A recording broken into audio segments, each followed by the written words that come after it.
Hey everyone, What If Fan here, bringing you another exciting part of What If Transmigrated as a Kanto gym leader. You can find the fanfic title and the original author's name in the description below. Make sure to check it out and show them some love. If you enjoy the video, don't forget to like, subscribe, and ring that notification bell so you never miss an upload. Alright, let's jump into it. Chapter 41, Dylan's Second Pokemon. Ash's mouth hung open in shock. The situation had changed so dramatically in such a short time. His brother Red had the advantage just moments ago, but now, Blastoise was in serious trouble. Even though he was still young, Ash understood that the series of blows Blastoise had taken had likely caused severe damage. Dylan timed the activation of Toxic perfectly. Brock exclaimed in amazement. When Toxic activates, the excruciating pain causes the Pokemon to stiffen up, and he just happened to catch the timing with Sucker Punch. He knew the activation time of Toxic all too well. As expected of a Poison-type trainer. Blastoise doesn't stand a chance anymore, Leah agreed with Brock. The three-hit combo of Toxic activation, Sucker Punch, and Earthquake was simply overwhelming. Coupled with the previous damage, it was a wonder Blastoise hadn't already fainted, thanks to its excellent defenses. But now, Blastoise was barely holding on, in a very poor state. Return, Blastoise, Red recalled his heavily injured Blastoise, his gaze full of regret as he looked at the Pokeball. If it weren't for being poisoned, this situation wouldn't have happened. But getting poisoned was his responsibility as a trainer. You're really strong. Red's eyes burned with intensity as he returned Blastoise to its Pokeball. This was the first time, apart from his childhood rival Blue, that he'd been at such a disadvantage in a battle against another trainer his age. Even though it was the poisoning that caused him to lose, Red didn't see it as an issue. Using poison was just another battle strategy. Winning with poison was still a victory. You're strong too, Dylan responded with a smile. Recognition from a rival, especially one who was evenly matched, was always satisfying. Come on, let's continue this battle. Dylan's spirits were high. The fight had only just begun. Pikachu. Red threw out his second Pokeball. Pika. A flash of white light, and a nimble electric mouse landed gracefully in front of Red. Red didn't choose to use Venusaur. Although Venusaur was immune to poison, it would still struggle against Arbok. Besides, preventing poison wasn't too difficult. And Red had great confidence in his Pikachu, which was extremely quick and agile. Landing a Toxic on Pikachu? That was wishful thinking. Red's Pikachu. Ash's eyes lit up. Pikachu was his favorite. Pikachu. Ash's own electric mouse also sparkled its big eyes as it tilted its head to watch Red's Pikachu on the battlefield. Beat Pikachu, Electric type, Mouse Pokemon. Ability, Static. Moves, Thunder, Light Screen, Thunderbolt, Discharge, Iron Tail, Agility, Electro Ball, Feint, Volt Tackle. Description: when several Pikachu gather, their combined electricity can cause lightning to strike. Red's Pikachu knows so many moves. Oh, while both brothers raised a Pikachu, Leah remarked, her curiosity piqued as she glanced between Red and Ash's Pikachus. No wonder they were siblings. Actually, Pikachu wasn't a rare Pokemon, and normally, its strength wasn't very high. Ash was still a beginner trainer, so it was understandable, but Leah was curious why a seasoned trainer like Red would also raise a Pikachu. She didn't believe Red couldn't find a Thunderstone to evolve Pikachu. Because Pikachu was strong, Ash replied as if it were the most obvious thing in the world. He genuinely believed it. Leah smiled but said nothing. On the battlefield. Red's Pikachu. Dylan looked at the adorable electric mouse with a strange expression. He remembered the time when he was still young, playing the Gold/Silver games. After finally defeating the Johto Elite Four to become the champion, he ventured to Imton Silver. And there, he encountered a silent, hat-wearing trainer. As soon as the battle started, out popped a Pikachu, and when he checked its level 81. It was ridiculously high. At that point, his team was only around level 60, and suddenly, an 81 level Pikachu appeared out of nowhere. How could he possibly win? The game designers sure knew how to surprise. His reminiscing was cut short as he refocused on the battle with Red. As a gym leader, not being able to switch Pokemon is a bit of a pain. Dylan pondered how to handle the battle. Arbok wasn't the best matchup against Pikachu because of Pikachu's small, agile frame. If it were anyone else's Pikachu, it might be different, but Red and Ash's Pikachus were special. Even in gym battles in the games, leaders could freely switch their Pokemon, but in reality, the league rules stated that a gym leader couldn't switch Pokemon during a challenger's battle. Unless both parties agreed beforehand. Leah hadn't mentioned this rule, but as a competent gym leader, Dylan imposed it on himself anyway. But it wasn't a big deal. First, he needed to gauge this electric mouse's strength. Pikachu, Electro Ball. Red initiated the attack this time. Pikachu's energetic cry was adorable as it jumped high, forming a ball of electrical energy on its lightning-shaped tail. An electric-type Electro Ball. The move's power increased the greater the speed difference between the two Pokemon. Sucker Punch. Arbok's eyes flashed darkly, and its long body swiftly darted towards Pikachu, easily dodging the incoming Electro Ball with the added speed from Sucker Punch. Sucker Punch was a priority move. Usually, such moves had lower power, but Sucker Punch was an exception because it required the opponent to attack first, so it had decent power as well. With Sucker Punch, Arbok quickly closed the distance and lunged at Pikachu. Iron Tail. Pikachu's tail shimmered with a metallic sheen before it swung it hard at the approaching Arbok. Bang! Iron Tail collided heavily with Sucker Punch, and both Pokemon were knocked back from the impact. A strong physical attack. Dylan raised an eyebrow, clearly impressed with how well Red had trained his Pikachu. Its level must be quite high. If only this were a simulation world, Dylan would love to see exactly what level this Pikachu was. Thunderbolt. As Pikachu was pushed back, its cheeks sparked with electricity. An electric-type Thunderbolt. Sludge Bomb. Dylan commanded Arbok to counter. Arbok opened its mouth, a purple glow forming inside. But before it could launch the Mud Bomb, Pikachu's Thunderbolt struck, catching Arbok mid-air before it could dodge, electrocuting it with intense crackling. Boom! The Thunderbolt exploded, sending Arbok flying. Thunder! Red's offense was swift and relentless, completely different from the earlier battle with Blastoise. Of course, Pikachu was all about high speed, fast attacks. Pikachu's low growl rumbled as it sped towards Arbok, golden lightning crackling once more. A massive bolt of lightning descended, striking down towards Arbok. An electric-type thunder attack. Dig! Dylan quickly ordered Arbok. If Pikachu continued its onslaught, another thunderbolt after this thunder would surely knock Arbok out. Arbok, gritting its teeth against the pain of the earlier thunderbolt, plunged into the ground. The thunder attack hit the ground with explosive force, but it was just a moment too late. Pikachu, stay alert and observe. Red's red eyes remained calm and focused. Pikachu didn't have a great way to counter Dig. It could try using Thunderbolt at the hole's entrance, but what if Arbok was waiting right there?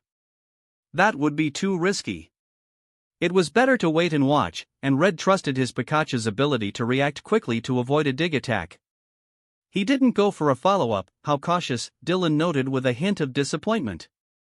If Red had commanded Pikachu to use Thunderbolt at the hole, it would have been perfect. Yes, Arbok was indeed lying in wait at the hole. But no matter. Toxic Spikes. With Blastoise out of the picture, there was no need to worry about Toxic Spikes.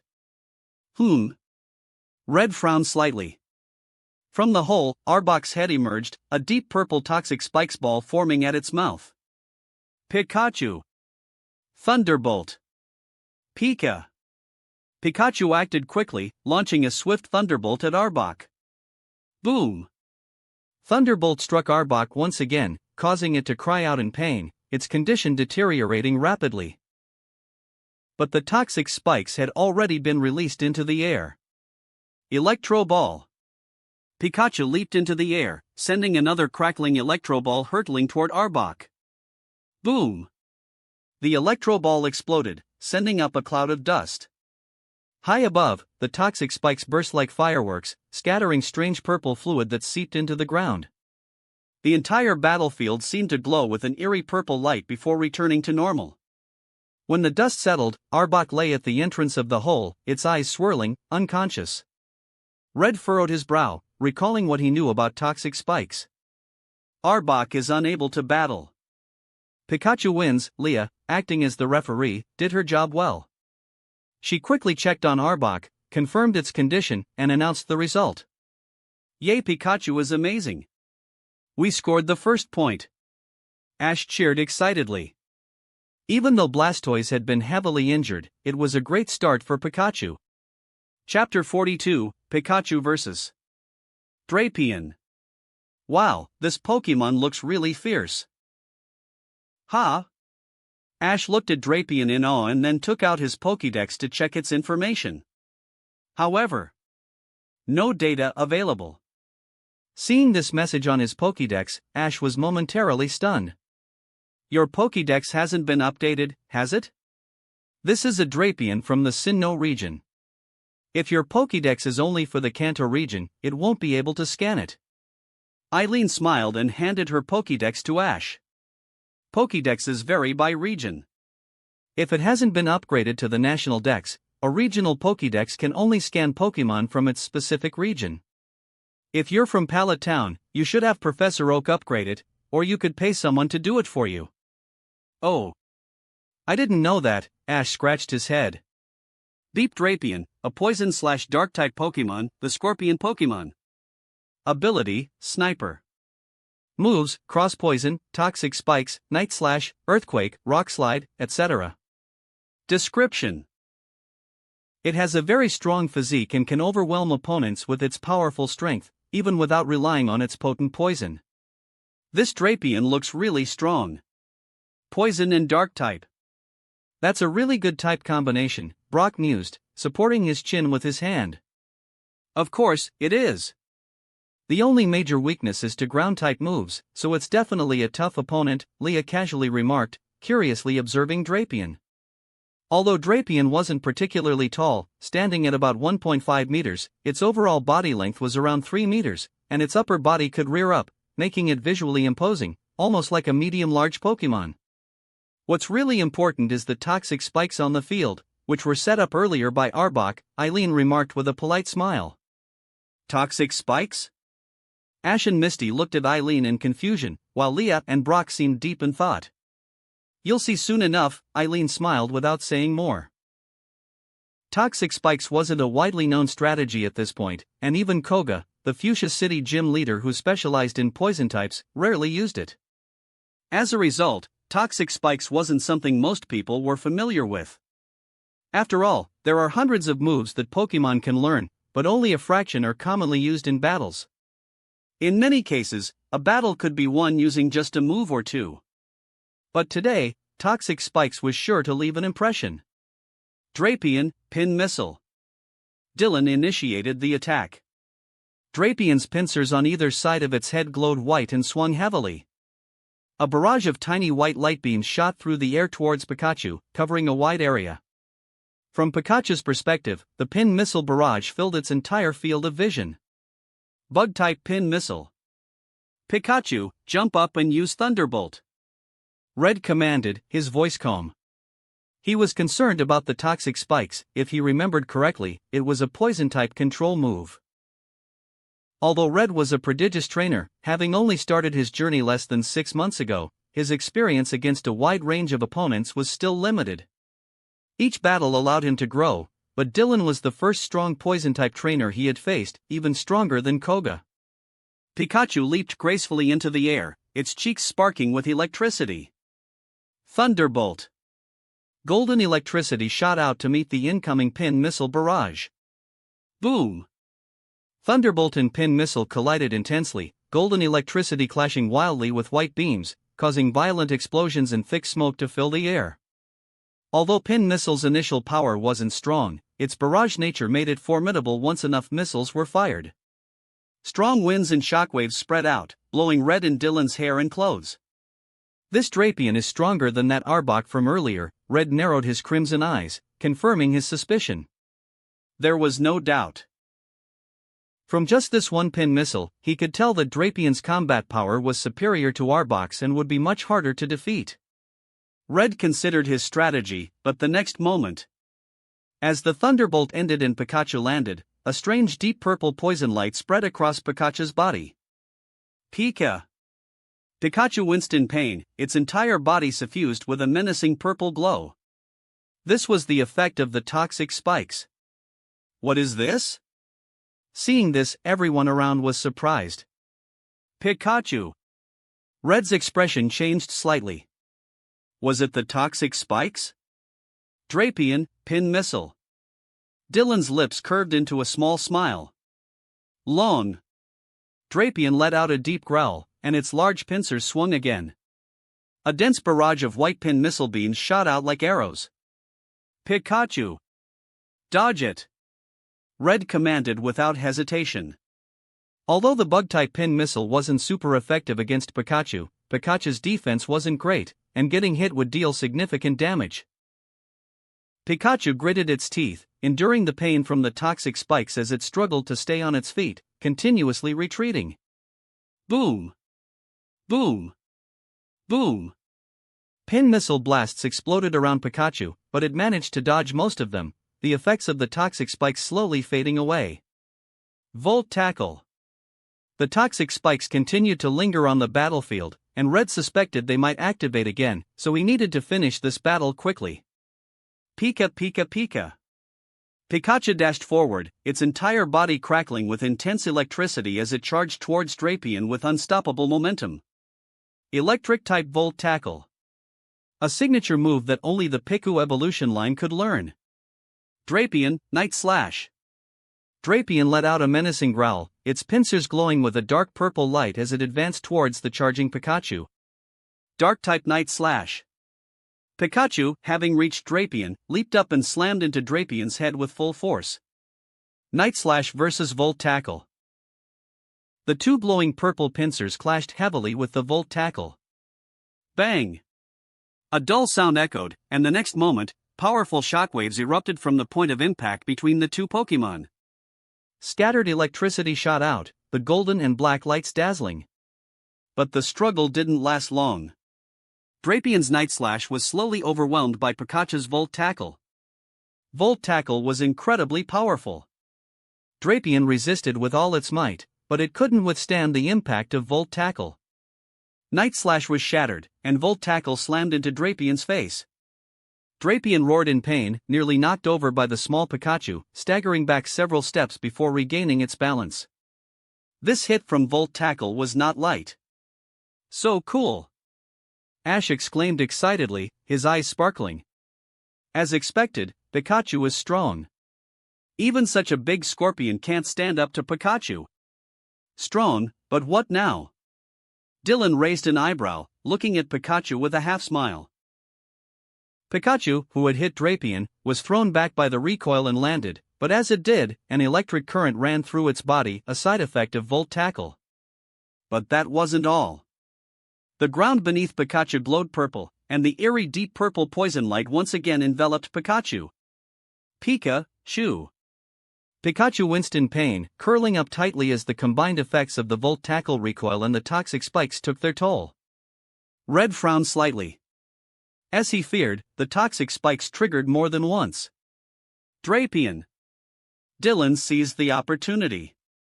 Drapion growled low WLY, its tail suddenly elongating and snapping forward like lightning to grab Pikachu. The tail moved too fast, and Pikachu, still reeling from the recoil and poison, couldn't react in time and was caught. Pikachu. Red's red eyes narrowed. Drapion slowly lifted its tail, holding Pikachu aloft while its pincers waved menacingly. Pikachu struggled to break free, but Drapion's tail was incredibly strong, holding Pikachu tightly. Pikachu. Use Thunderbolt. Stop it. Use Cross Poison. Pikachu's cheeks began to spark, but Drapion was ready. Its pincers glowed with purple light as it crossed them and slashed heavily, sending a cross-shaped purple light blade crashing into Pikachu. Bang! Cross poison hit Pikachu perfectly, causing it to wince in pain as the electricity ceased. Red's frown deepened. Thunderbolt had been interrupted. Drapion! The next moment, Drapion slammed Pikachu into the ground. Its tail, still gripping Pikachu, smashed it hard into the ground, with such force that the ground seemed to tremble. Pikachu was in visible pain. Even though it wasn't a named move, the sheer force of the slam was painful. But in the next second, the ground beneath Pikachu glowed with that menacing purple light again, the third time the toxic spikes activated. Pika! Pikachu let out a cry of agony as the toxic spikes invaded its system once more. Ash and the others were stunned. Earthquake! Drapion finally released Pikachu, but then its tail swung down heavily. Ground-type earthquake! Boom! Boom! Boom! The battlefield shook violently as a shockwave of seismic energy rippled outward. Pikachu, being closest, took the full brunt of the attack. Pikachu, already struggling to stand, collapsed in pain, the earthquake being too much. Pikachu! Red's expression darkened. Pikachu couldn't hold out. Pikachu was unable to battle. The referee raised the red flag and declared the result. The entire backyard of the Pokémon Center fell silent. Chapter 43, It's So Cool. This toxic spikes. That's just too much, isn't it? Damn! That Drapion is so cool. It's just so incredibly cool. I want to catch one too. Pikachu got totally wrecked, taken out in one move with no chance to fight back. These two are both so strong, I wonder how the next person will deal with Drapion. The onlookers were whispering among themselves, keeping their voices low to avoid disturbing the battle between the two trainers. As a trainer, there's no one who dislikes battles, even watching others battle is fascinating. Watching more, learning more, practicing more, that's how you improve. Pikachu is unable to battle, Drapion wins. Leah quickly recovered, observed Pikachu, and announced the result. What a fierce Drapion! Misty couldn't help but be amazed. Wow, that was really a near-instant takedown of Pikachu by capitalizing on the toxic spikes. Ash was still a bit stunned. Just a moment ago, he was praising Pikachu, and then Pikachu got caught, and that was it. Indeed, Drapion is very strong, but the key here is the toxic spikes. Brock nodded, then pondered for a moment before speaking. Toxic spikes don't just trigger once. This puts Red at a severe disadvantage. Even though it won't poison them, the damage from toxic spikes can't be ignored either. The damage from a single trigger of toxic spikes might not be high, but the pain from the corrosive spikes is very real, making it easy for the opponent to find an opening. Pikachu was caught by Drapion because of the combined pain from its Volt Tackle's recoil and the toxic spike's corrosion. Otherwise, Drapion wouldn't have been able to catch the agile Pikachu so easily. There are ways to deal with toxic spikes. Poison-type Pokémon aren't affected by them, and moves like Haze or Rapid Spin can clear the field. No wonder Arbok didn't use toxic spikes at the start. Dylan is really impressive. Brock couldn't help but admire, but will the challenger really be happy with a battle like this? Probably. After all, Dylan is also honing their experience in battling poison-type trainers, right? On the battlefield. Thank you, Pikachu. Red gently comforted Pikachu as he recalled it, then looked up at the menacing Drapion across from him. Blastoise! Without much hesitation, Red threw out his third Pokeball. With a deep roar, the heavily injured Blastoise landed in front of Red once again. But as soon as it touched the ground, the toxic spike's damage hit. Blastoise's face twisted in pain. It was already severely injured, and now the toxic spike's damage made it even worse. So you're opting to clear the toxic spikes, huh? Dylan chuckled lightly at this. But it makes sense. After suffering from the toxic spikes, Red understands how difficult it would be to battle without dealing with them first. Although Venusaur wouldn't be poisoned, it's tough for Venusaur to battle poison-type Pokémon. The reason is simple, both of its stab types are not very effective against poison types. How could it win? Rapid spin. Pin missile. Blastoise immediately retracted its limbs and head, spinning its shell rapidly. But Dylan wasn't just going to watch. Drapion swung its pincers forcefully, launching a barrage of pin missiles. Blastoise spun rapidly, skimming the ground as it moved. With Blastoise's rapid spinning, streams of purple fluid flew off the ground. The toxic spikes were quickly cleared away by rapid spin. But the pin missiles were already coming. Boom! Boom! Boom! The pin missiles struck Blastoise repeatedly, causing explosions and sending shockwaves rippling outwards. When the bombardment ended, Blastoise was lying on the ground, unconscious. Even though Blastoise's shell provided high resistance to physical attacks, it couldn't completely negate the damage. Blastoise was in such poor condition that it couldn't hold on. Blastoise is unable to battle, Drapion wins. Leah stepped in again to announce the battle's result. Red recalled the fainted Blastoise, lowering the brim of his hat slightly. Red, even though the toxic spikes have been cleared, my Drapion is still tough to deal with. Dylan smiled at the silent Red across from him. Besides, now that Blastoise is down, there's no need to worry if he uses toxic spikes again.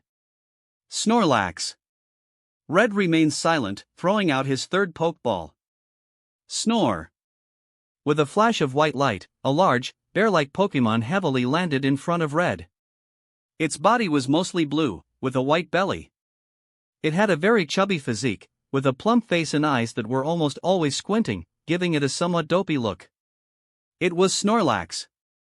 Deep Snorlax, normal type, the drowsing Pokemon.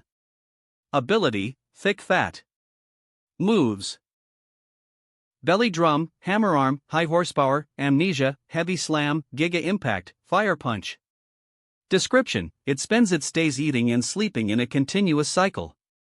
Its gentle nature makes it a perfect playground for children on its big belly. Ash read the Pokédex entry with great interest, his first impression of Snorlax being very favorable. I'll definitely catch one in the future. Going for close combat, huh? Dylan sized up the Snorlax and couldn't help but smile.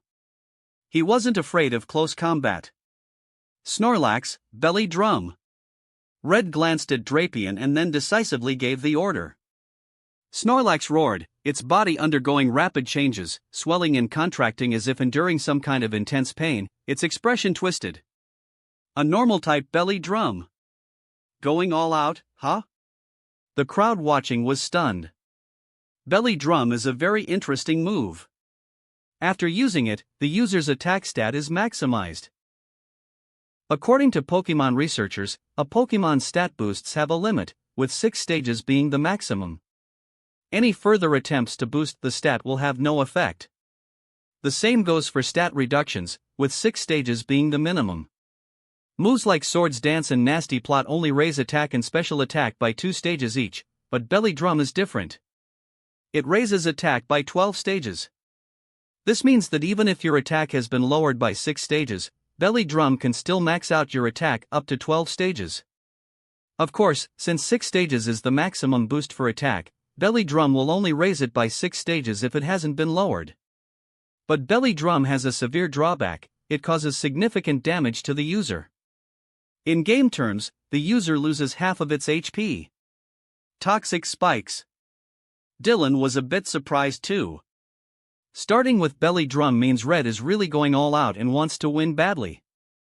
After Belly Drum, Snorlax's attack power is maxed out. Even a basic tackle would deal massive damage to Drapion. But if you're boosting, I'm laying down Toxic Spikes. Drapion's pincers gathered, forming a deep purple energy ball that was sent skyward, where it exploded. The eerie purple fluid rained down and disappeared into the battlefield. Red watched silently. There was no other choice. After 2 battles, he had a rough understanding of Dylan's strategy. It's either Toxic or Toxic Spikes. To defeat Dylan, Red's only option was to win quickly, overwhelming the opponent's Pokemon with sheer power. By now, Snorlax had finished using Belly Drum. Its body returned to normal, and a thick white light was absorbed into Snorlax's body, causing its aura to surge dramatically. Snore! Snorlax raised its chubby arms, striking a powerful pose.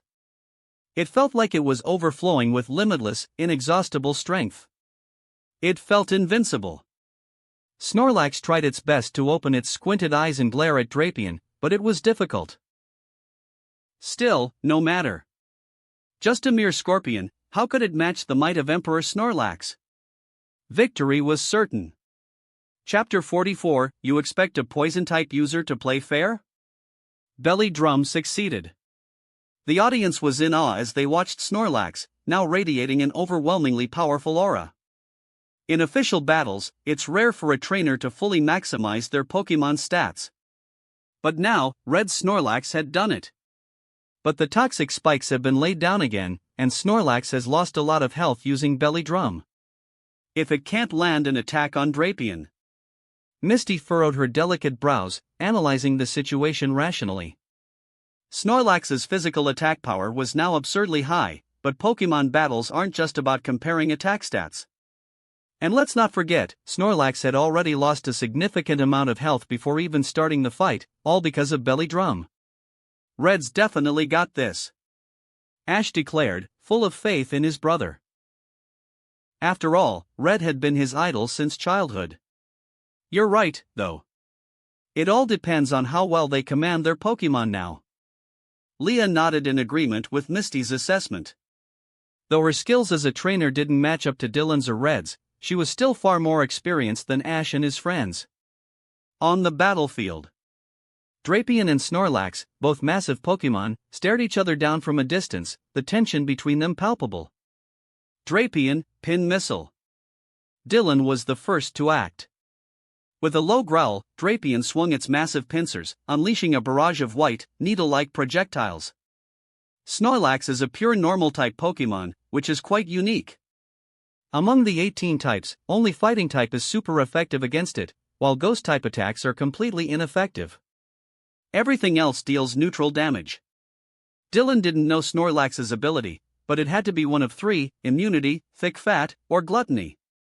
Note: as mentioned before, in official battles, Pokédexes are locked from showing abilities and moves during the battle, so earlier references to the Pokédex were from Ash and his friends using their own devices. Dylan doesn't know Snorlax's ability. Immunity would be the most troublesome, as it prevents the Pokémon from being poisoned. Although a single layer of toxic spikes won't poison a Pokémon, the corrosive damage it causes is different from regular poison damage. Poison-type Pokémon aren't immune to the damage from toxic spikes, but they do resist it. However, Dylan had previously tested that poison types don't take any damage from a single layer of toxic spikes, meaning they are completely immune to it.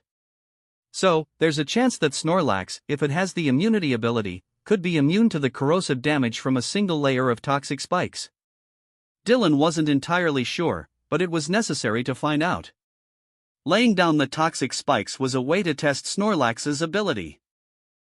If Snorlax was immune to the toxic spikes, then it definitely had the immunity ability. But if it wasn't, it was likely to have either the thick fat or gluttony ability. Either way, Dylan could still rely on the toxic spikes to wear Snorlax down. Even though Snorlax's attack power was through the roof, it had lost a lot of health due to Belly Drum, leaving it in a less than ideal state. Snorlax, Fire Punch. Red lowered the brim of his hat and gave the command in a deep voice. Snorlax stood its ground, its chubby fist igniting in flames, which it then swung with all its might at the incoming Pin Missile. Boom! The flames erupted violently, swallowing up all the Pin Missiles in their path. The red flames painted the sky, reflecting in everyone's eyes. What a powerful fire punch! Body Slam! Even before the flames had completely dissipated, Red immediately issued another command after shattering the Pin Missile. Snorlax took a heavy step, preparing to charge at Drapion. But as it stepped forward, a sinister purple light enveloped Snorlax's entire body, covering its bulky frame. The toxic spikes had kicked in. Snorlax groaned in pain, the corrosive effect of the toxic spikes clearly taking its toll. Yikes! Ash gasped at the sight. Those toxic spikes are really nasty. Ash didn't like this kind of battle. He preferred intense, all-out confrontations where both sides went at each other with everything they had, his ideal version of a Pokemon battle. To him, the underhanded control tactics of toxic spikes felt like cheating. Yeah, it's a completely unfair control tactic. Brock nodded in agreement. Of course, as a seasoned trainer, Brock didn't think there was anything wrong with using toxic spikes in battle. He was just amazed at how ruthless this move was. How could such a strong move have gone unnoticed for so long? If you don't have moves like Haze or Rapid Spin to clear the field, and you can't finish the battle quickly, facing toxic spikes feels like a death sentence. It really is one of the best strategies for overcoming a stronger opponent, Brock thought to himself in amazement. Of course, Brock didn't know that it wasn't just Haze and Rapid Spin that could clear toxic spikes. The real world is full of surprises. Brock would never have guessed that the clueless guy next to him would one day have his Infernape dig underground to use Flare Blitz, using the intense heat to evaporate the toxic spikes from the entire battlefield. Ash was stunned. That's just cheating. But that's the reality. Battle strategies can't always follow game mechanics to the letter. It's like how Sandstorm, triggered by Tyranidar's Sandstream ability, was once dispelled by a splash of water from that same clueless guy's Pikachu in the Kalos League finals against Elan. Poor Sandstorm had no dignity left. Who would dare run a Sandstorm team now? Does that mean Surf could wipe out a Sandstorm too? After all, Surf's wave is way bigger than that splash of water. On the battlefield. Seeing Snorlax writhing in pain from the toxic spikes, Red remained silent. This was something he had to face. So it doesn't have the immunity ability. Dylan squinted slightly, watching Snorlax struggle through the fading flames. With that confirmed, Snorlax must have either thick fat or gluttony as its ability. Nothing to worry about now, Dylan thought with a slight smile. Drapion, Earthquake. The corrosive effect of the toxic spikes was relatively short-lived, especially for Pokemon with high endurance and willpower. So, they needed to strike while they had the chance. Drapion's face twisted into a snarl, its massive tail rising high before slamming down onto the ground. A ground-type earthquake. Boom! The battlefield shook violently as the seismic shockwaves surged forward. Body slam. But Red's training was exceptional. Snorlax managed to endure the corrosive effects of the toxic spikes, then charged forward and leapt high into the air, limbs spread wide as it aimed at Drapion. A normal-type body slam. Visually, this was quite a sight. Snorlax, looking like a massive, 300-pound giant, actually jumped pretty high. Some of the spectators' eyes widened. They had never seen a Snorlax jump that high before. Drapion. Dylan remained calm. Drapion quickly retreated, avoiding Snorlax's body slam. Getting hit by that would be no joke. Although Drapion was large, unlike Snorlax, it was quite fast. Boom! Snorlax crashed into the ground with a thud, the impact causing the entire battlefield to tremble, and a thick cloud of dust rose into the air. High horsepower. Red commanded without hesitation. Snore. From within the dust cloud, a massive shadow emerged, surrounded by a yellowish-brown energy as it charged forward with unstoppable momentum. A truly terrifying sight. It was Snorlax. Ground-type high horsepower. Cross poison. Dylan gave the order immediately. Drapion continued to retreat, its pincers crossing as they glowed with a purple light before unleashing a cross-shaped energy blade. Bang! The poison-type cross-poison struck Snorlax, but Snorlax barreled through it without slowing down, continuing its charge. Dylan's eye twitched slightly. What a powerful high horsepower! Go, Snorlax! Ash shouted excitedly as Snorlax charged forward. If that high horsepower lands, Drapion will definitely be knocked out, Brock said, not daring to blink. As long as it hits. If high horsepower connects, Drapion won't be able to withstand it. High horsepower is a ground-type move, super effective against Drapion, and with Snorlax's current attack power, even if Drapion had 2 lives, it wouldn't be enough to survive. Dylan understood this too, but instead of worry, a smile spread across his face. Snorlax isn't fast, even while using high horsepower, and high horsepower isn't a priority move. Red, as an excellent trainer, you should know that sometimes, facing a strong opponent who relies on brute force isn't as difficult as it seems. Dylan smiled at Red. Red's crimson eyes narrowed slightly. It should be almost here. Dylan grinned. Drapion, protect. Now nearly backed into a corner, Drapion growled as it halted, a green barrier forming around it. Protect, the ultimate defense. It can block almost any move. Boom! Snorlax's high horsepower slammed into the protect barrier with incredible force, sending shockwaves rippling out like a storm. The gusts rustled Dylan's clothes and made his hair flutter, but he calmly and elegantly adjusted his collar. Soon, the power of high horsepower dissipated, but the thin protect barrier remained as solid as ever. Sizzle! The protect barrier's effect ended, slowly turning into light particles and fading away. Just then, a deep purple poison jab struck, suddenly engulfing Snorlax entirely. Snorlax's chubby face twisted in pain. This was the second wave of toxic spikes. Now, it's my turn to counterattack, Dylan said, his smile bright and sunny. Substitute plus toxic spikes, just as effective in a different form, right? After all, it's not easy to directly inflict toxic poisoning in real battles, but the poison from toxic spikes is just too convenient. The first experience with a toxic spikes tactic is always like this, especially when Red's Blastoise has already been incapacitated and can't clear the field. It just feels so unfair. But you think toxic spikes are unfair? What fairness can you expect from someone who uses poison? Drapion. In front of Snorlax, the sinister-looking Drapion slowly raised its head, its two terrifying pincers glowing with a purple poison, and its tail scorpion claw was also raised high, aiming at Snorlax. At this moment, Drapion looked at Snorlax as if it were a helpless lamb ready for slaughter.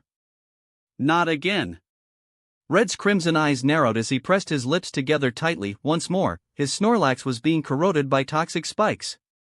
Always calm and composed during battles, Red felt his emotions begin to shift subtly. Chapter 45, It's not my fault, it's Dylan's. The onlookers were speechless. After all, this was a Pokémon that had just used Belly Drum. In battles between evenly matched opponents, a Pokémon that has used Belly Drum is nearly unbeatable. Shouldn't it be unleashing a massive show of power and devastation? Drapion. Dylan called out to Drapion. Dra-ap. Drapion let out a low growl, and its pincers on its raised tail sliced through the air, clamping down on Snorlax's neck and slamming it heavily onto the ground. Snorlax, who had just barely recovered from the effects of toxic spikes, had no time to react and was immediately pinned to the ground by Drapion's tail. Cross poison. Drapion's two pincers crossed and then swung down heavily, sending a sharp cross poison attack shooting towards Snorlax. Bang! Snorlax, who was just about to struggle to get up, was hit squarely, letting out a pained cry as its movements came to a halt. Although Snorlax is bulky and fat, its physical defense is actually quite low, one of the lowest, in fact. However, its stamina is incredibly high. But Snorlax had already used Belly Drum, and now its condition was far from good. Snorlax, grab it! Red's expression tightened as he commanded in a deep voice. Snorlax isn't Pikachu. Right now, Snorlax's strength is far beyond Drapion's. Snorlax, enduring the pain, reached out its large, chubby hand to grab Drapion's tail that was locked around its neck. Earthquake! But it wasn't going to be that easy. Drapion quickly retracted its tail. If Snorlax had grabbed it, it could have swung Drapion around and smashed it to the ground without mercy. Snorlax missed its target, but Drapion wasn't done yet. Its raised tail brought down a fierce gust of wind as it slammed into the ground next to Snorlax. Snorlax! Red's brows furrowed deeply. Rumble! The ground trembled violently as the solidified shockwaves of the earthquake rippled out, hitting the nearby Snorlax directly. Snorlax let out a pained roar. The damage from earthquake was not insignificant. Snorlax has to stand up. If it doesn't, it will keep taking hits. Misty was getting anxious. Impossible. Dylan won't give. It a chance, Brock shook his head. Plus, toxic spikes will probably come into play again. But the toxic spikes might not even be necessary. On the battlefield, Snorlax, who had fallen to the ground, was already severely weakened. Its injuries were serious. Snorlax, use rest. Red quickly thought of a solution and immediately ordered Snorlax. Not a chance. Dylan's eyes flashed. Cross poison. Snorlax closed its eyes, preparing to enter the rest state. Rest is a normal type move that allows the user to recover health as long as it sleeps. But Drapian's pincers were already swinging, and cross poison was rapidly approaching. Boom! Cross poison exploded against Snorlax's body, spreading thick dust that obscured it from view. Did it work? Did Snorlax succeed? I don't know. Cross poison came too quickly. Snorlax might not have had time to use rest, right? Not necessarily. Rest is fast. As long as it fell asleep, Snorlax's health would recover, and it could withstand cross poison. Why is the dust still not clearing? The spectators were all drawn in by the intense battle, each more anxious than the last. Ash and his friends felt the same way, especially Ash, who watched the gradually dissipating dust with bated breath. Did it succeed? If Snorlax managed to fall asleep, there was a chance it could turn the battle around. Red also stared intently at the dust, focusing on Snorlax. Slowly, Snorlax's form became visible to the crowd. But when they saw Snorlax, Red's eyes flickered slightly, and he remained silent. Snorlax's eyes had turned to swirls, indicating it had fainted. In the end, cross poison was just a bit too fast, and Snorlax hadn't managed to use rest.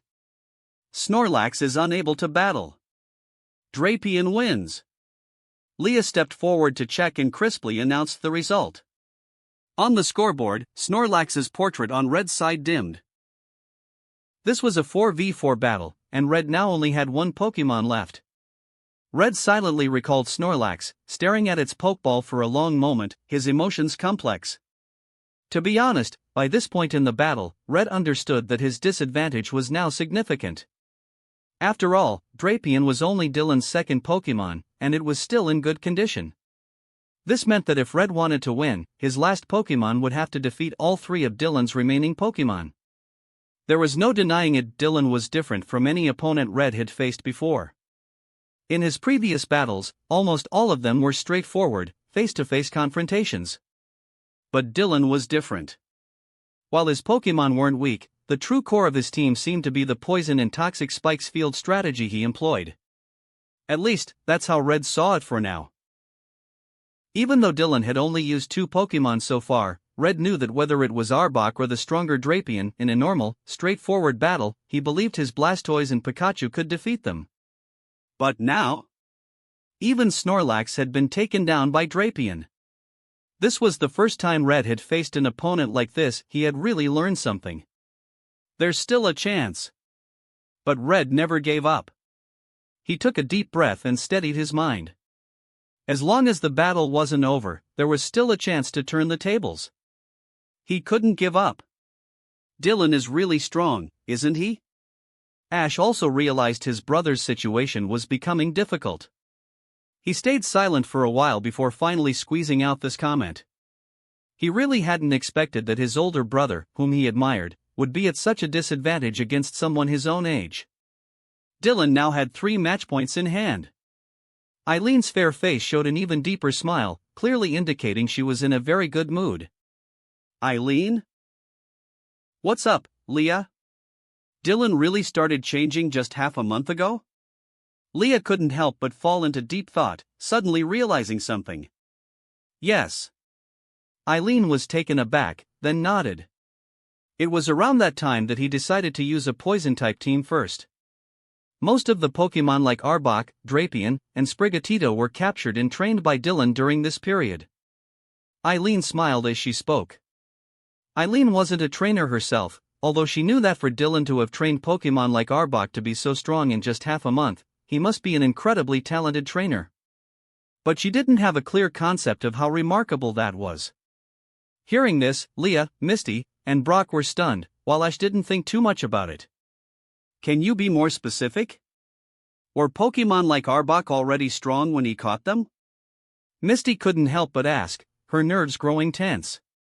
Are you kidding? Captured and trained in just half a month? Half a month. And they're already this strong? Well, not really. Skorupi was sent to Dylan by his father, but back then, Arbok was still just an Ekans.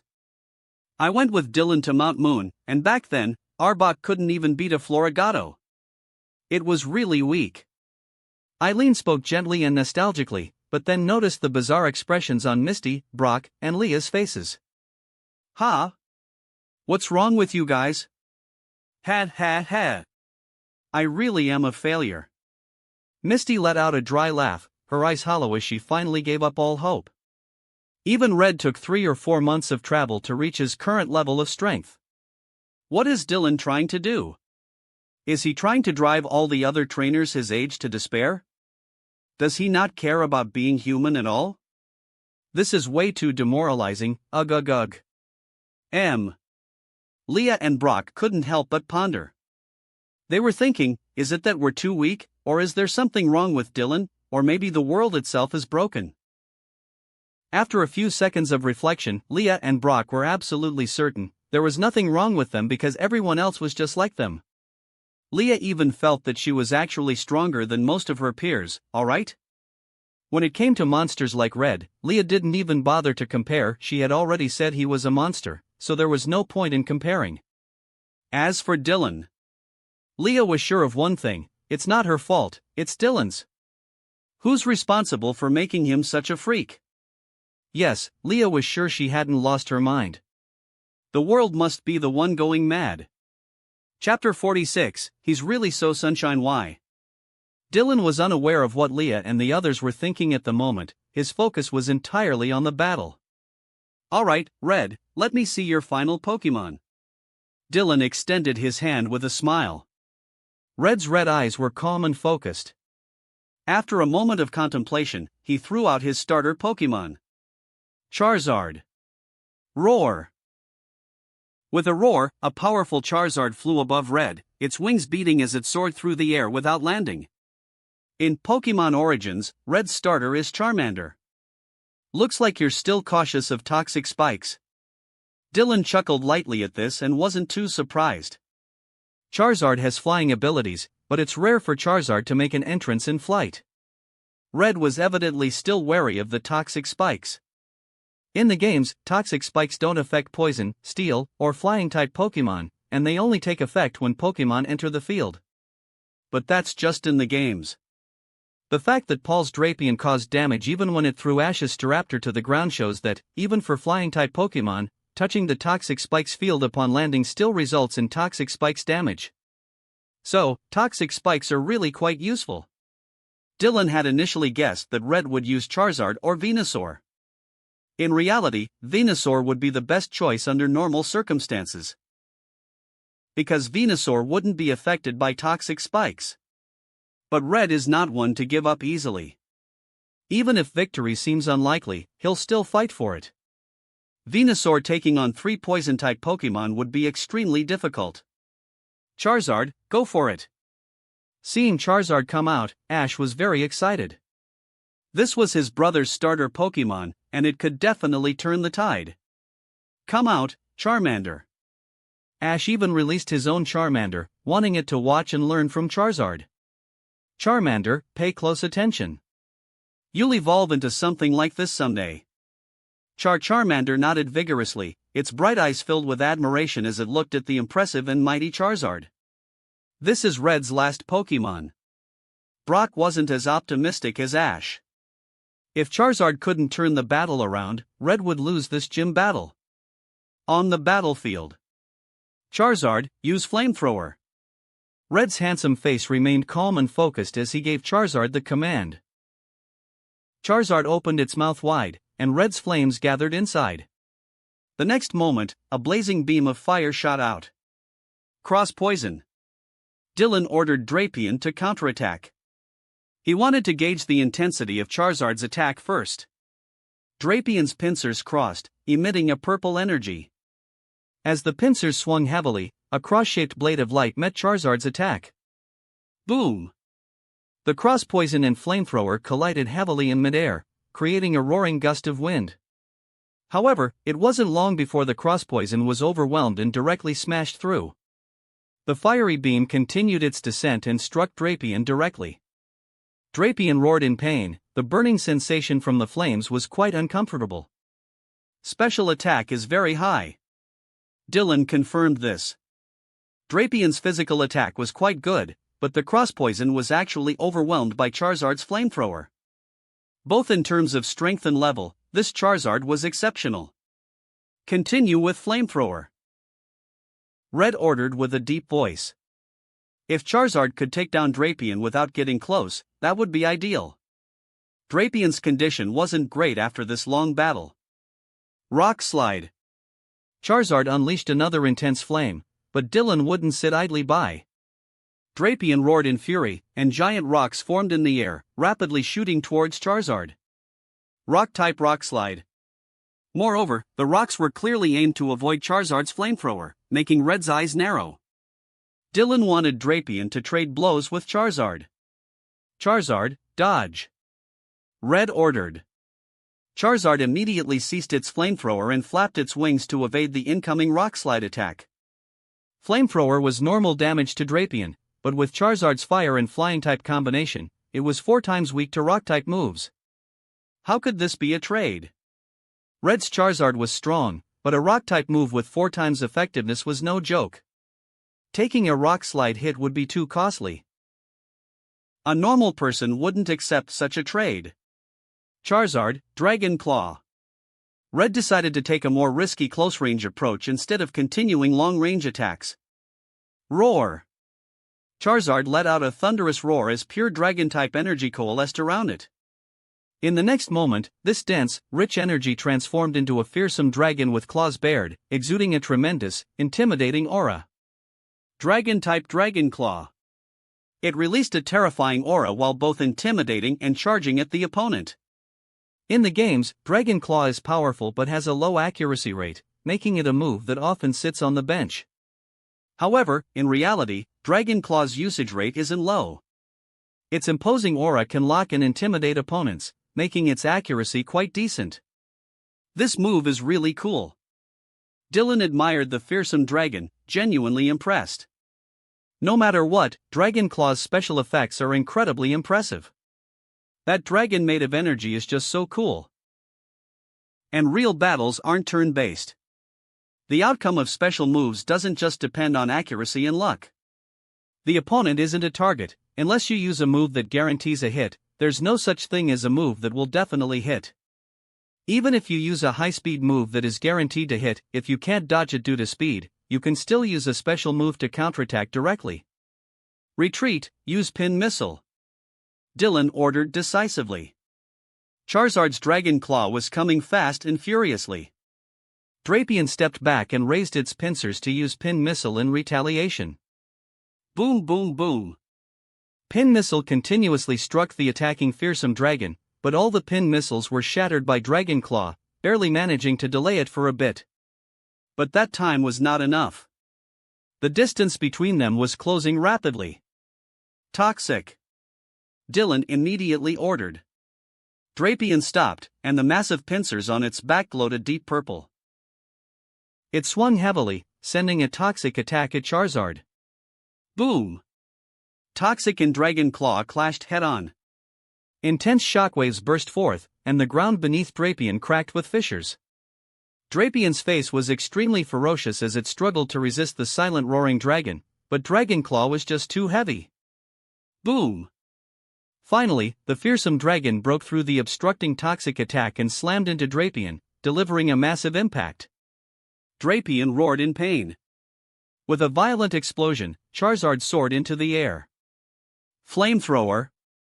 Red commanded without hesitation. Charizard gathered flames in its mouth, and a scorching pillar of fire fell down. Another explosion erupted, and thick smoke billowed. As Charizard flapped its wings, a strong wind blew away the smoke that obscured the view. Drapion's massive body lay unconscious on the ground. Drapion is unable to battle. Charizard wins. Leah stepped forward to check and announced the result. Ah! Finally won. Ash, who had been watching, finally sighed in relief. From Pikachu to now Charizard, the pressure Drapion had brought was intense, even for an observer like Ash. And now, it was finally defeated. Go, Red! Charizard, keep it up! Ash immediately cheered loudly for his brother, encouraging him to win the remaining 2 battles for victory. Boss is entering Phase 3. Misty joked, genuinely curious about what Dylan's third Pokémon would be. Under normal circumstances, the later a Pokémon is sent out, the stronger it is, right? But that's not always the case. Indeed, I'm looking forward to it as well, Brock responded with a smile. He was also curious about Dylan's next Pokémon. Do you guys seem to be supporting Dylan more? Ash looked at his 2 close travel companions with a strange expression. On the field. Dylan looked at the incapacitated Drapion, chuckling lightly as he recalled it. Well done, Red. Now, let's see your third opponent. Dylan took out a Pokeball and without saying much, threw it. Toxapex.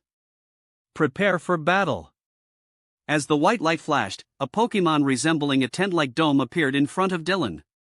Then, under Ash's astonished gaze, the front 2 tentacles lifted and revealed its true form, a strange little doll with a purple body and yellow eyes. This was the evolved form of Mariani. This Pokémon looks so strange. Ash bit his finger, looking puzzled at the tentacles surrounding it. Ash tried to look up the information using his Pokédex, but as expected, it had no data. Ash put away the Pokédex with a frown. Damn! He definitely needed Professor Oak to update it. This is Toxapex, evolved from Mariani. Eileen kindly handed her own Pokédex to Ash, so they could understand Toxapex's information. Ding Toxapex, Poison/Water type, non-star Pokémon. Ability, Merciless. Moves, Spikes, Water Pulse, Toxic Spikes, Toxic, Recover, Light Screen, Substitute, Iron Defense, Pain Split, Bad Dreams. Description: if poisoned by Toxapex, one would suffer from intense pain for 3 days and nights. Even with treatment, it will leave aftereffects. Silence. Seeing Toxapex's data, Leah, Misty, and Brock all had very strange expressions. It was the kind of expression where they wanted to say something but couldn't quite find the words. These moves are really. In the end, Misty couldn't hold back and spoke with a dry laugh, but she genuinely didn't know how to describe it. Isn't this guy just a psychological case taking revenge on society? He uses such Pokémon to deal with challengers. Isn't he afraid that challengers will challenge him to a real fight after the match? Spikes, Toxic, Recover, Light Screen, Iron Defense, and so on. Good grief, there are hardly any offensive moves. It's all like this. Considering these moves, Misty didn't even need to think. This is definitely a tumor-type Pokémon that Misty and Dylan share. He's really so Sunshine. Why? Misty genuinely exclaimed. Isn't he? Dylan has always been such a gentle person. Eileen squinted her eyes and smiled, pleased that her childhood friend was recognized. Leah and Brock wanted to say something but stopped. Misty's comment didn't quite convey what they meant. But looking at Eileen's gentle and elegant demeanor, they didn't say anything, feeling quite uncomfortable. Chapter 47, Toxapex. Isn't Toxapex a poison and water-type Pokémon? Red looked at Toxapex and recalled the information he had seen on the Pokémon League's official website. However, that website only showed the Pokémon's types and didn't provide detailed information. Red had a great memory, so he quickly remembered Toxapex's types. But he couldn't recall exactly what kind of Pokémon Toxapex was. No matter, testing it out would be fine. That's right, Red. My Toxapex is quite tough to handle. It's one of my key players. Dylan smiled as he spoke. He wasn't lying.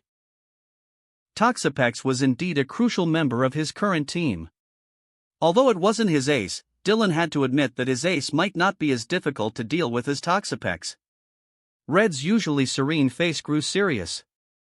Since Dylan said that, Toxapex must be very strong. Charizard, Air Slash. After a moment's hesitation, Red decided to make the first move to test things out. Toxapex was a water and poison-type Pokémon, weak only to ground, electric, and psychic types, and resistant to fire-type moves. However, among the three types that counter Toxapex, Charizard only knew Dig, which would inevitably make contact with the ground and thus be affected by toxic spikes. Fortunately, flying-type moves would deal normal damage to Toxapex. Charizard flapped its wings heavily, and a powerful gust of wind formed an air blade that shot towards Toxapex. Light screen, Dylan said with a faint smile, speaking slowly and calmly. Toxapex lowered its two front tentacles, and a semi-transparent light screen materialized in front of it. Light screen is a psychic-type move that reduces the damage from special attacks for a set period. Red frowned slightly.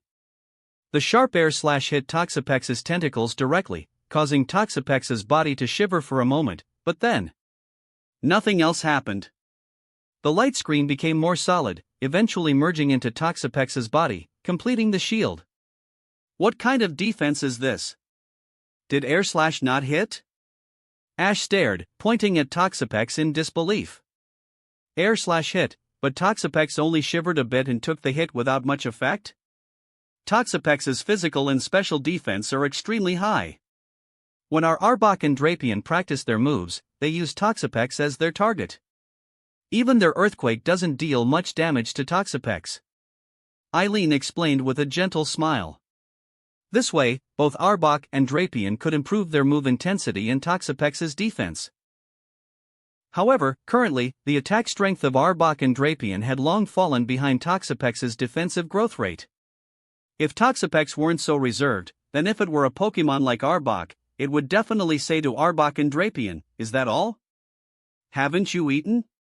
Put some effort in." Ha! Ash was dumbfounded. Red on the field had already furrowed his brows. Not only was the Air Slash's impact on Toxapex less than ideal, but with the light screen up, how could Charizard attack from a distance? The light screen's reduction of special attack damage was too effective. Toxapex, Iron Defense. Dylan's tone remained relaxed.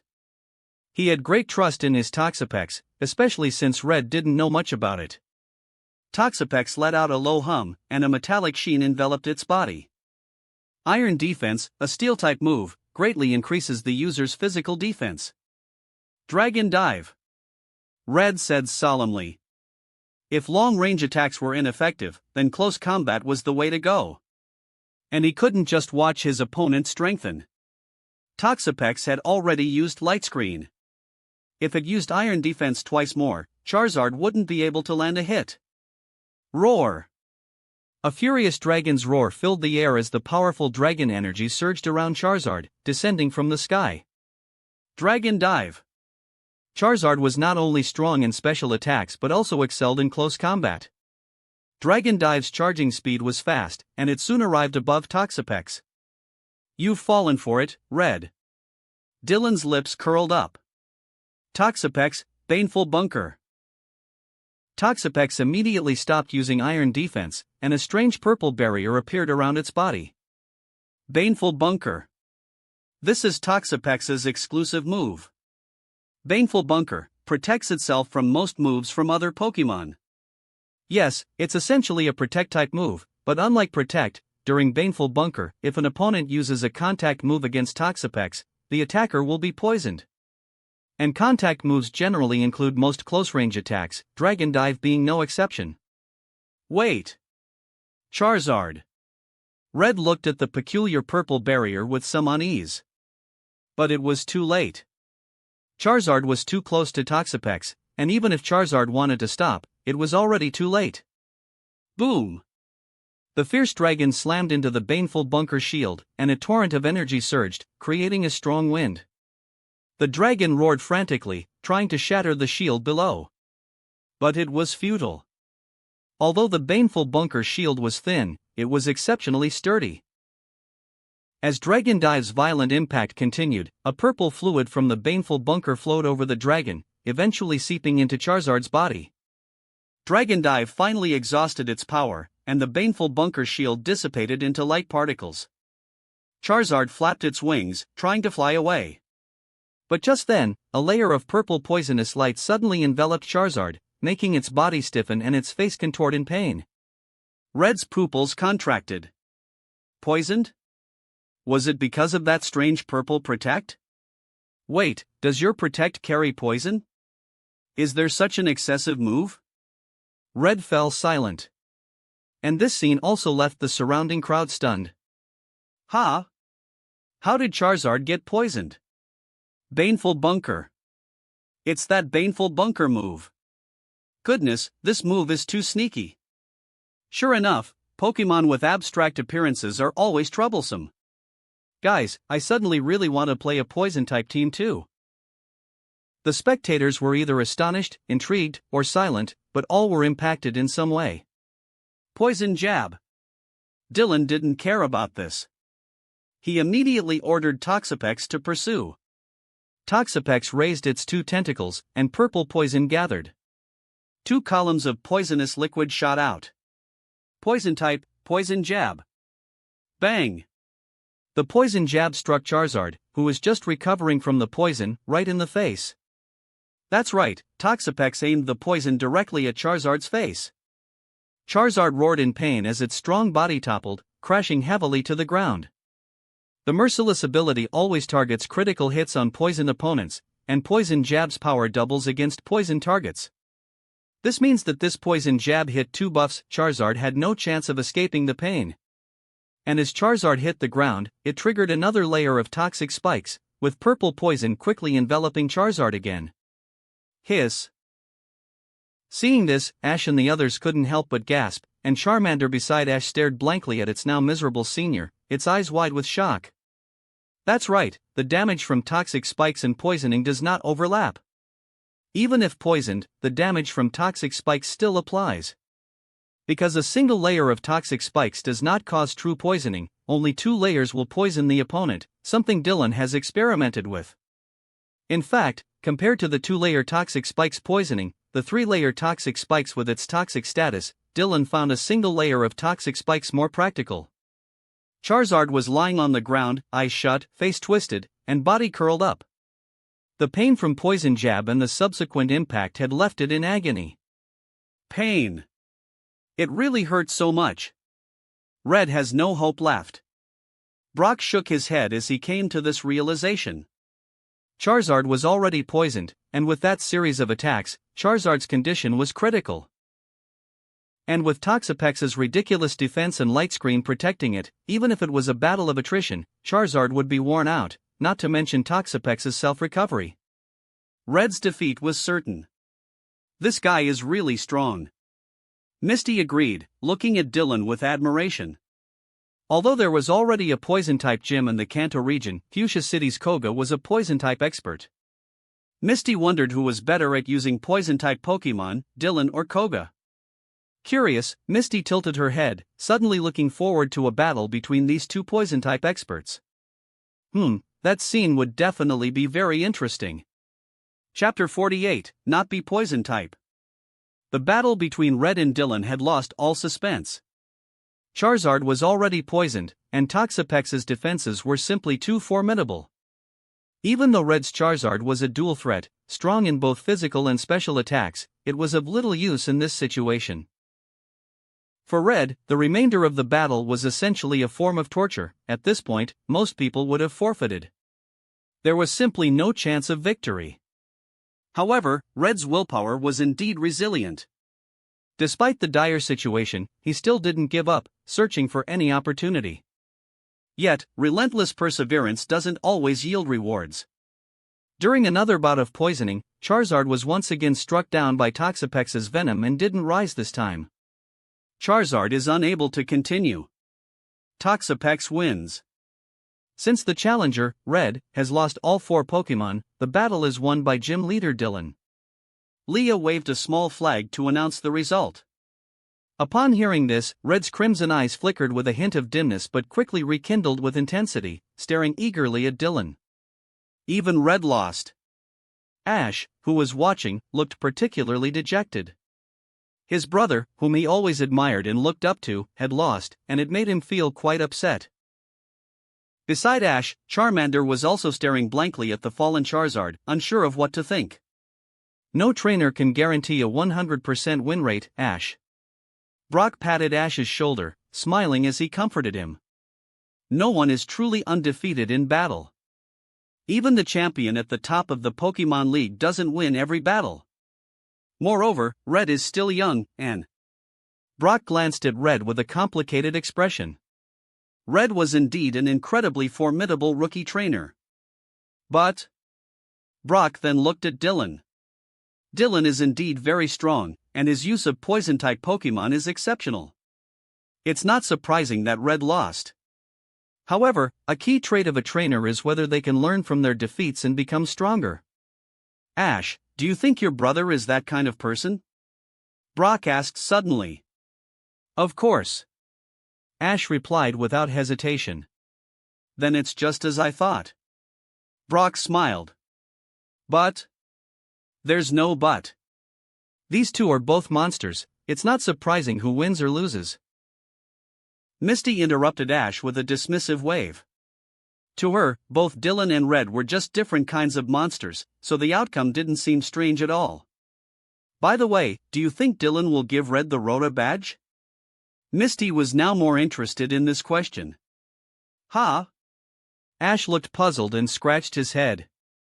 Isn't it that a challenger has to defeat the gym leader to get the badge? Ash questioned, not understanding. A gym badge was supposed to be a trophy and proof obtained by defeating the gym leader, right? Who told you that you have to defeat the gym leader to get a badge? Misty retorted. Isn't that how it works? Ash had 3 question marks floating above his head. Ash, gym leaders are facilities set up by the league to train and test trainers. Fundamentally, gym battles are a kind of assessment. Brock explained patiently. As someone who had been a gym leader at the Deep Gray Gym, he had a lot of say in this matter. The decision on whether to award a badge to a challenger is ultimately up to the gym leader. Defeating the gym leader is the most straightforward method, as it indirectly proves the challenger's strength. But sometimes, when a gym leader recognizes a challenger's abilities, they may choose to give the badge even if the challenger loses. Brock described this in detail. He had given badges to a few promising newcomers in the past. Red's strength is beyond question. Even if he didn't defeat Dylan, Dylan could still choose to give Red the badge, but that decision is in Dylan's hands. Brock smiled, not doubting that Red, even with his current strength, would have a very high chance of winning the Indigo Plateau Championship. After all, both Dylan and Red had already defeated Team Rocket executive Apollo. But some gym leaders require challengers to defeat them to earn the badge, so Brock and Misty weren't sure if Dylan would give Red the badge. I see. Ash understood. However, Ash tilted his head, wondering if Red would accept the Rota badge if Dylan offered it. On the field. That was an excellent battle, Red. You are the first true strong opponent I've defeated. I'm very happy with this battle. Dylan walked up to Red, extending his hand with a smile. Of course, he was happy. He had enjoyed the battle thoroughly.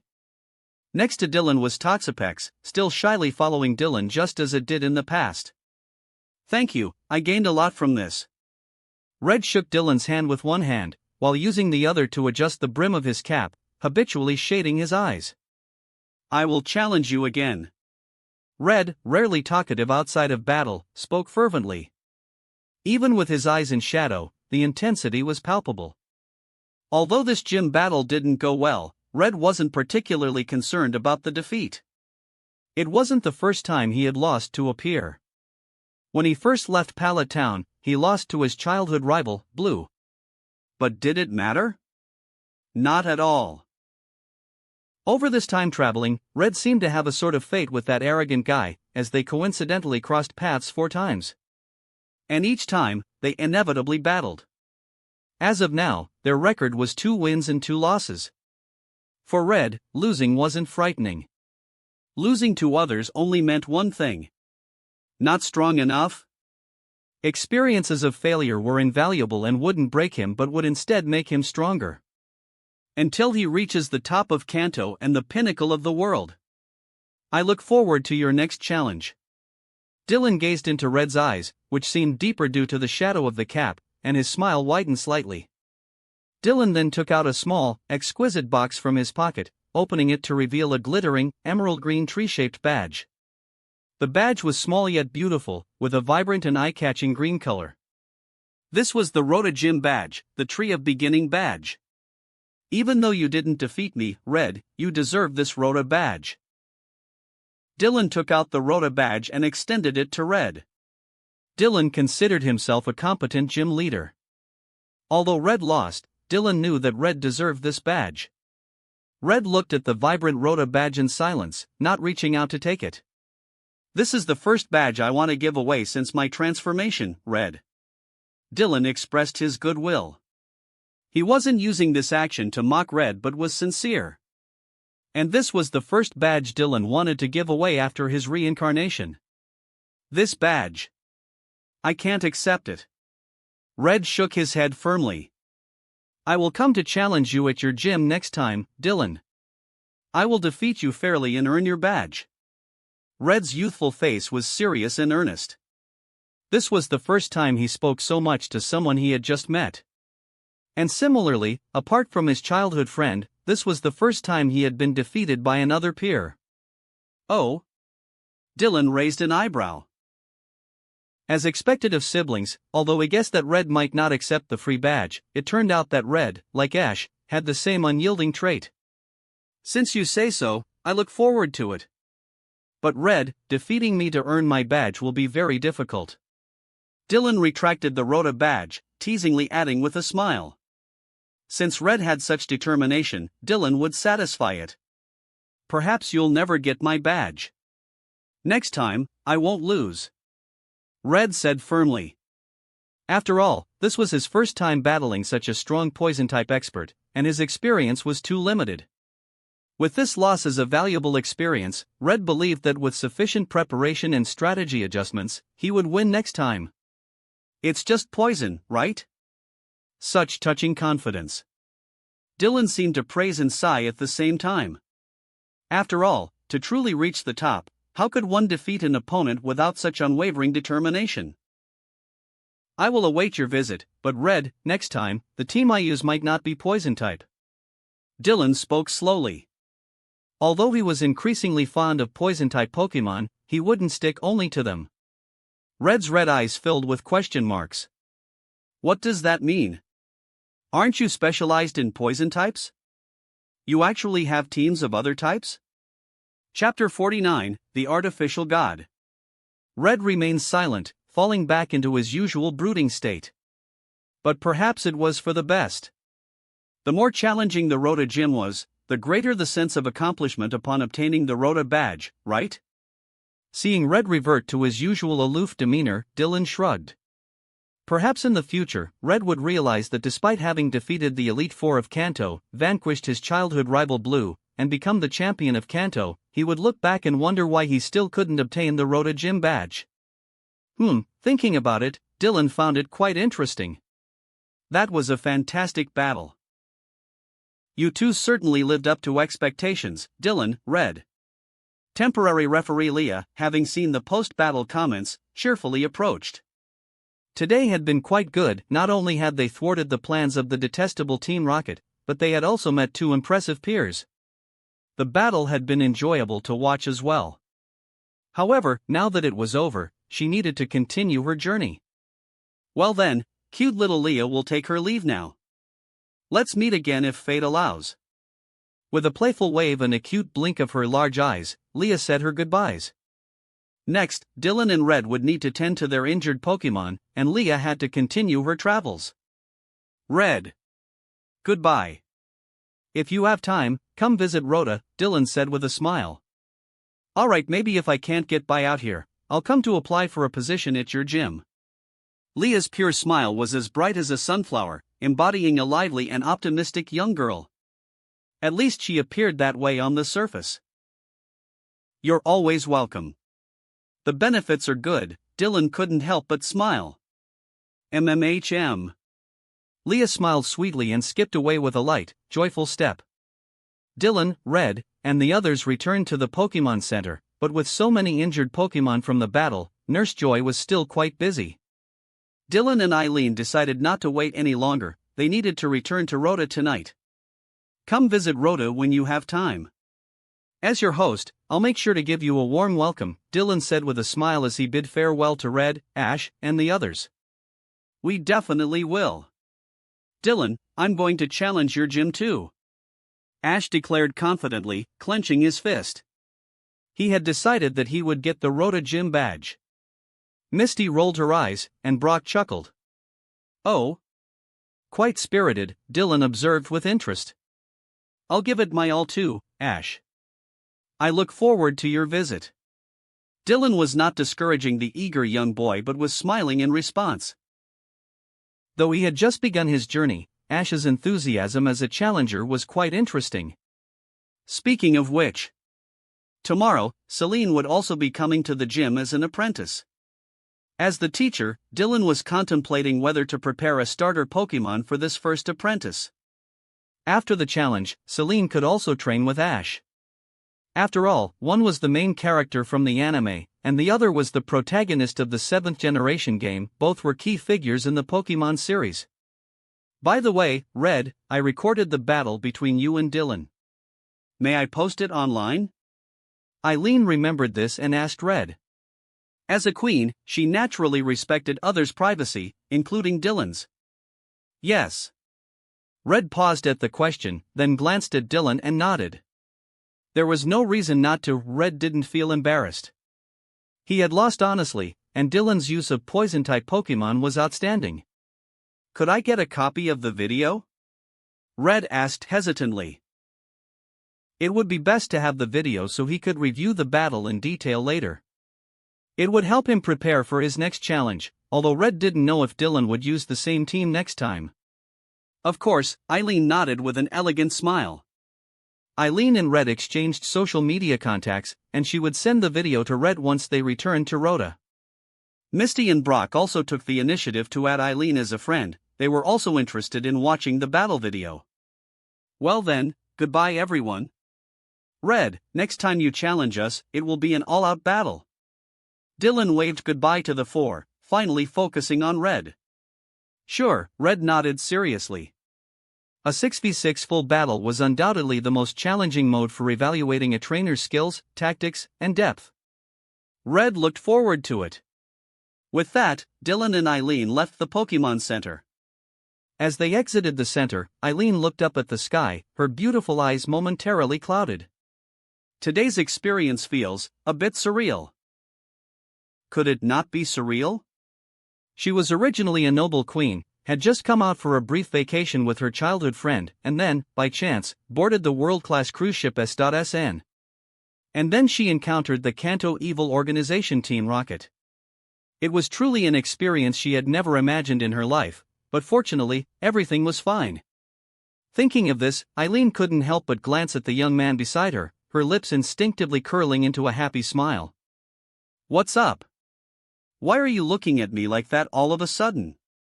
Dylan, noticing Eileen's gaze, asked curiously. Nothing, just thinking, it's really nice to have Dylan around. Eileen smiled gently and spoke softly. Having Eileen with me is also my fortune, Dylan replied, taken aback but then responded warmly. The two shared a smile and continued walking. However, just as they were about to leave Vermilion Town, they spotted an elderly bald man with a slightly hunched back. Grandpa Fuji? Dylan looked at the bald old man with surprise. Indeed, this was Dr. Fuji, the person Team Rocket's Archer wanted to capture on the SSN. However, after the SSN returned to the port, Dr. Fuji was taken away by Officer Jenny for some questions, and Dylan and the others had parted ways with him. To their surprise, they encountered him again here. Oh, it's Dylan and you all. Dr. Fuji turned around, a kind smile on his face. I didn't expect to run into you here. Actually, I wanted to properly thank you, Red, and that little girl. Dr. Fuji expressed his gratitude, though he was one of the many victims of the SSN incident and needed to provide a statement to the police. Fortunately, Officer Jenny and the others did not know that Team Rocket's goal was partly to capture him, or he wouldn't have been out so soon. Dr. Fuji had requested Dylan and the others not to tell Officer Jenny about this. Facing the old man's request, Red and Leah remained silent. No need to be polite, Grandpa Fuji. Team Rocket is despicable. As a gym leader, it's my duty to help. Dylan said. What a good child, it's wonderful to have young people like you in the league. Dr. Fuji sincerely remarked. He was a kind-hearted old man, but... Thinking about his previous actions, Dr. Fuji's gaze darkened. Seeing the sudden change in the old man's demeanor, Eileen was puzzled. This elderly man seemed to have many secrets. Grandpa Fuji, actually, before we arrived at the room, we heard some sounds outside. Dylan pondered for a moment and tentatively asked Dr. Fuji. Were you once a member of Team Rocket? Dr. Fuji fell silent, his once kindly face now clouded with pain and regret. If it's inconvenient, you don't have to say. I believe you are not like Team Rocket's evil members. After waiting for a while, Dylan comforted him gently, seemingly sensing Dr. Fuji's reluctance to confront this part of his past. Dr. Fuji pressed his lips tightly, staring at the ground in a daze, and after a long while, finally gave a bitter smile. Actually, I was invited by Team Rocket to participate in a genetic experiment. Dr. Fuji's voice carried undeniable exhaustion. An experiment involving artificial God and cloning genetic organisms. Eileen gasped. Artificial God? Chapter 50, Gold coins always smell so good. In the world of Pokemon, is there such a thing as a god? Eileen didn't really think so. She was an atheist and had no particular beliefs. But she somewhat understood what the term god represented. For example, in Kanto, there are only two beings considered to be gods, the legendary large bird Pokemon Lugia and Ho-Oh. Ho-Oh is revered as the rainbow god by its believers, while Lugia is called the sea god. However, from Eileen's perspective, who did not believe in these beings, both Lugia and Ho-Oh were merely legendary Pokemon. Of course, Lugia and Ho-Oh were far from ordinary legends because their powers far exceeded those of typical legendary Pokemon. And the artificial gods mentioned by Dr. Fuji, in other words, were artificial legends. But can legendary Pokemon really be artificially created? Grandpa Fuji, can you be more specific? Dylan asked, trying to grasp the situation.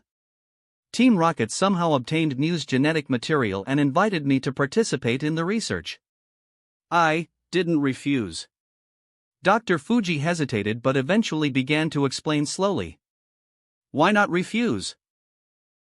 Team Rocket is a notorious evil organization. Eileen was puzzled but guessed there must have been some special reason. We studied Mew's genetic material daily, attempting to recombine it and use cloning technology to merge it with other Pokemon. This gene technology didn't go smoothly at first, but later I tried adding genes from other excellent Pokemon to stabilize the recombined Mew genes, and then... Dr. Fuji's lips tightened, and his voice quivered slightly. The so-called miracle was born. Team Rocket named it Mutwo.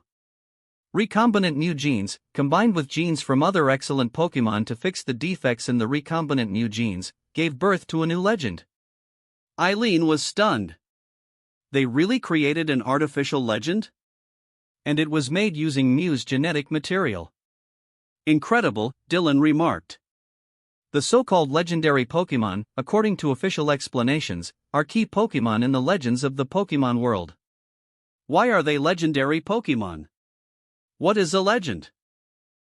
Legends passed down through oral tradition, historical legends depicted in ancient ruins and murals, and mythical tales from ancient temples. Legendary Pokemon often possess extremely powerful abilities and are very rare. Some are revered as gods or messengers in legends, some are considered creators or rulers of certain things in the world, and some have even caused great disasters in the past. However, some legendary Pokemon were created by humans for specific purposes. Mutwo clearly falls into this category. But after Mutwo was born, Team Rocket stopped hiding their ambitions. They injected a large amount of combat and war knowledge into the newly born Mutwo. Dr. Fuji's expression was pained. He had indeed joined Team Rocket's cloning experiment for some reason, but Mutwo was his creation, his child, so to speak. He had put so much effort into creating Mutwo, and it should have been perfect. Its creation shouldn't have been solely for Team Rocket's ambitions and desires. Mutwo, born from recombined new genes, already had an incomplete soul. I gave it a new heart, but Team Rocket is corrupting it. Listening to Dr. Fuji's words filled with hatred, Dylan remembered some things vaguely. Born from recombined new genes, it is said to have the most brutal heart among all Pokemon. A Pokemon created from Mew's genes possesses unparalleled power and a violent soul.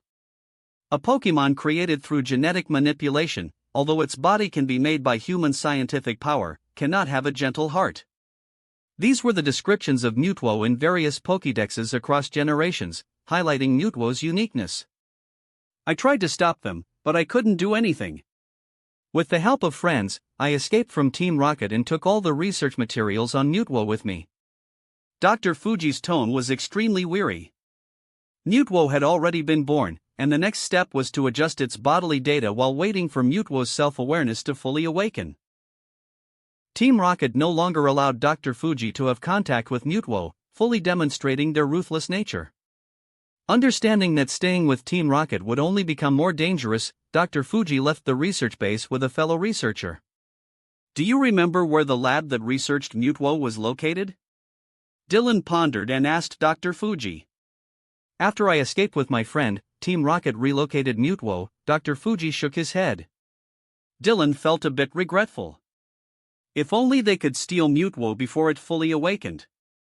Perhaps they could deceive it, considering Mutwo would still be quite confused and innocent when it first woke up. Please don't blame yourself too much. This is not your fault, Dylan comforted Dr. Fuji. In fact, Dr. Fuji was truly a kind-hearted person. Even in the movie Pokemon, Mutwo Strikes Back, Dr. Fuji was not entirely motivated by personal desires. He created Mutwo for his prematurely deceased daughter, Amber. Dr. Fuji smiled wryly and shook his head, but he felt much better after revealing this deeply hidden secret. Dylan, this matter. Don't worry, Grandpa Fuji.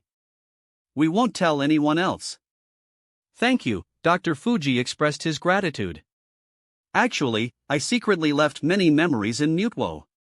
I believe even Team Rocket can't completely turn it into a war machine. Dr. Fuji said, hesitated for a moment, then took out 2 exquisite small beads from his pocket and handed them to Dylan. This is the power Mutwo hasn't fully absorbed yet. Dylan, you are a very outstanding child. If you have the chance. After a final conversation with Dr. Fuji, the old man left. He wished to return to Lavender Town for a peaceful life. Although he was unsure if Team Rocket would let him go so easily, Dr. Fuji was truly exhausted. Watching Dr. Fuji's figure gradually disappear from view, Dylan looked at the 2 translucent beads in his hand, his eyes slightly glinting. He recognized what they were. Meow. Dylan sighed, carefully storing the 2 beads. Meow. Suddenly, a melodious little meow sounded as a sleepy Clefairy poked its head out from Dylan's backpack. Are you hungry? Meow. Eat, play, sleep, and eat again. You'll get fat if you keep this up. Dylan laughed while scolding, pulling the now slightly chubby Clefairy into his arms. Meow Meow Clefairy tilted its head as if it didn't understand, with a pure and innocent expression, trying to play innocent. All right, eat more. We'll head back to Rhoda soon. Dylan had no choice but to give Clefairy some snacks and energy cubes. The little guy woke up just in time. I wonder what expression it would have when it finds out it has a distant relative. Clefairy squinted its eyes, skillfully opening a can with its short hands, and then happily enjoyed the food. Its eating habits were very cute. Though small, Clefairy's appetite was huge. To exaggerate, it could eat 3 pigs in one meal. This led to Clefairy visibly growing in just over a week. Dylan seriously suspected that if this continued, the little cat might one day be unable to move. Clefairy is really cute. Dylan, you seem to especially like it? Eileen curiously glanced at Dylan. She could sense Dylan's deep affection for Clefairy. I can't help it. I wanted to lure this kid in, Dylan said with a light smile. Clefairy in his arms was now eating with its mouth full, not sure if it heard their conversation. Eileen blinked, feeling a bit mystified. Let's go back. Although this kid can go out, it shouldn't stay away for too long. Newtwo isn't completely unable to leave the World Tree, but the time it can stay away is limited since Rhoda is also outside the World Tree. This little guy has to return to the World Tree regularly as it's bound to it. Speaking of which, there should be more than one Newtwo, right? Dylan pondered. Based on the original story, it seems there isn't just one, but it's not absolute.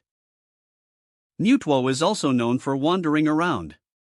Question mark. Eileen looked puzzled. What does that mean? By the way, Dylan, you'll have your first apprentice tomorrow, right? Yes, I asked Celine to come to the gym tomorrow. Speaking of this, Dylan thought for a moment and took out his phone to start editing a text message. Who to send it to? Of course, to his dear old father, since his father happened to be in Alola. Old man's gold coins always smell so good. That wraps up this part of What If Transmigrated as a Kanto gym leader. Thanks so much for listening. As always, new parts drop every 4 days, so be sure to stay tuned. If you enjoyed the video, don't forget to like, subscribe, share it with your friends, and please consider supporting the original author as well. See you in the next one.